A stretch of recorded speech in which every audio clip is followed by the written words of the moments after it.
हज़रत मोहम्मद सल्लल्लाहु अलैहि वसल्लम और सहाबा कराम रज़वानुल्लाह अजमाइन ने इस्लाम को फैलाने के लिए जिस कदर तकलीफ़ें और मुशक्क़तें बर्दाश्त की हैं, इनका बर्दाश्त करना तो दरकिनार, इनका इरादा करना भी हम जैसे नलायकों के लिए दुश्वार है। तारीख की किताबें इन वाक़यात से भरी हुई हैं, इन पर अमल करना तो दूर, हम इनको मालूम करने की तकलीफ भी नहीं करते। आज हम इस वीडियो में हज़रत मोहम्मद सल्लल्लाहु अलैहि वसल्लम के बेशुमार वाक़यात में से आप सल्लल्लाहु अलैहि वसल्लम के ताइफ के सफर बयान करेंगे और आपको बताएंगे कि ताइफ वालों ने आप सल्लल्लाहु अलैहि वसल्लम के साथ कैसा सलूक किया। चलो चलते हैं वीडियो की तरफ।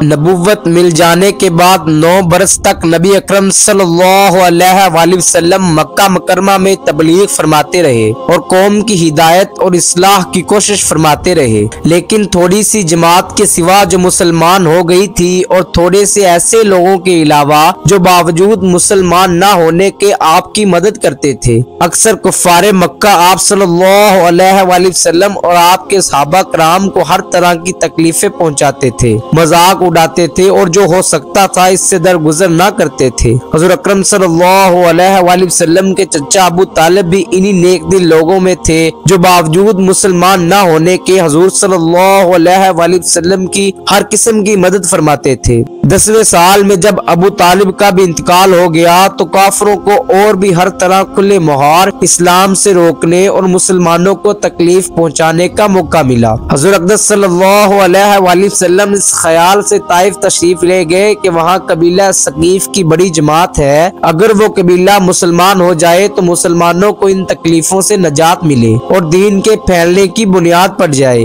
वहाँ पहुंचकर कबीले के 3 सरदारों से जो बड़े दर्जे के समझे जाते थे गुफ्तगू फरमाई और अल्लाह के दीन की तरफ बुलाया और अल्लाह के रसूल की यानी अपनी मदद की तरफ मतवज्जा किया। मगर इन लोगों ने बजाय इसके कि दीन की बात को कबूल करते या कम से कम अरब की मशहूर मेहमान नवाजी के लिहाज से एक नौवारिद मेहमान की खातिर मदारत करते साफ जवाब दे दिया और नहायत बेरुखी और बद इखलाकी से पेश आए। उन लोगों ने ये भी गवारा न किया कि आप यहाँ कयाम फरमा ले। जिन लोगों को सरदार समझकर बात की थी कि वो शरीफ होंगे और मुहज्जब गुफ्तगू करेंगे, उनमें से एक शख्स बोला कि ओहो, आप ही को अल्लाह ने नबी बनाकर भेजा है। दूसरा बोला कि अल्लाह को तुम्हारे सिवा कोई और मिलता ही नहीं था जिसको रसूल बनाकर भेजते। तीसरे ने कहा कि मैं तुझसे बात करना नहीं चाहता, इसलिए कि अगर तू वाकई नबी है जैसा कि दावा है तो तेरी बात से इनकार कर देना मुसीबत से खाली नहीं, और अगर झूठ है तो मैं ऐसे शख्स से बात करना नहीं चाहता। इसके बाद इन लोगों से ना उम्मीद होकर हुज़ूर अकरम सल्लल्लाहु अलैहि वसल्लम ने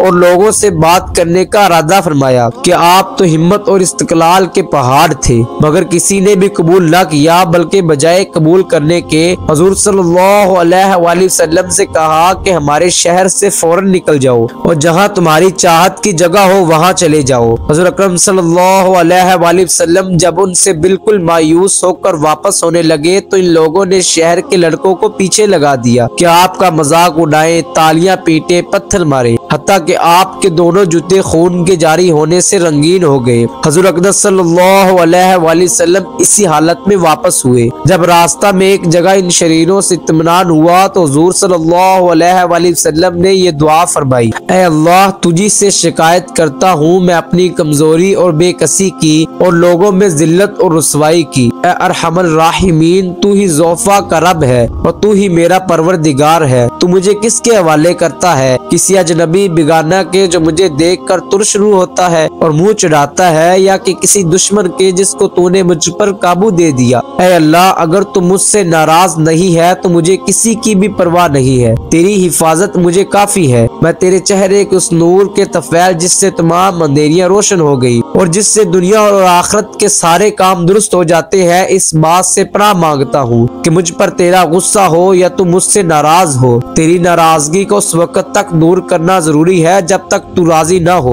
न तेरे सिवा कोई ताकत है न कुव्वत। मालिकुल मुल्क की शान कहारी को इस पर जोश आना ही था कि हज़रत जिब्राईल अलैहिस्सलाम ने आकर सलाम किया और अर्ज किया कि अल्लाह ताला ने आपकी कौम की वो गुफ्तगू जो आपसे हुई सुनी और इनके जवाबात सुने, और एक फरिश्ता को जिसके मुतल्लिक पहाड़ों की खिदमत है आपके पास भेजा है कि आप जो चाहे इसको हुक्म दे। इसके बाद उस फरिश्ता ने सलाम किया और अर्ज किया कि जो इरशाद हो मैं इसकी तामील करूं, अगर इरशाद हो तो दोनों जानब के पहाड़ों को मिला दूं जिससे ये सब दरमियान में कुचल जाए, या और जो सज़ा आप तजवीज़ फरमाए। हुज़ूर सल्लल्लाहु अलैहि वसल्लम की रहीम करीम जात ने जवाब दिया कि मैं अल्लाह से इसकी उम्मीद रखता हूँ कि अगर ये मुसलमान नहीं हुए तो इनकी औलाद में से ऐसे लोग पैदा हो जो अल्लाह की पुरस्तश करे और इसकी इबादत करे। ये है इखलाक इस करीम जात के जिसके हम लोग नाम लेवा हैं। हम जरा सी तकलीफ से किसी के मामूली सी गाली दे देने से ऐसे भड़क जाते हैं कि फिर उम्र भर इसका बदला नहीं उतरता। जुल्म पर जुल्म इस पर करते रहते हैं और दावा करते हैं कि अपने मोहम्मदी होने का, नबी के पैरों बनने का। नबी करीम इतनी सख्त तकलीफ और मुशक्कत उठाने के बावजूद ना बदवा फरमाते हैं ना कोई बदला लेते हैं।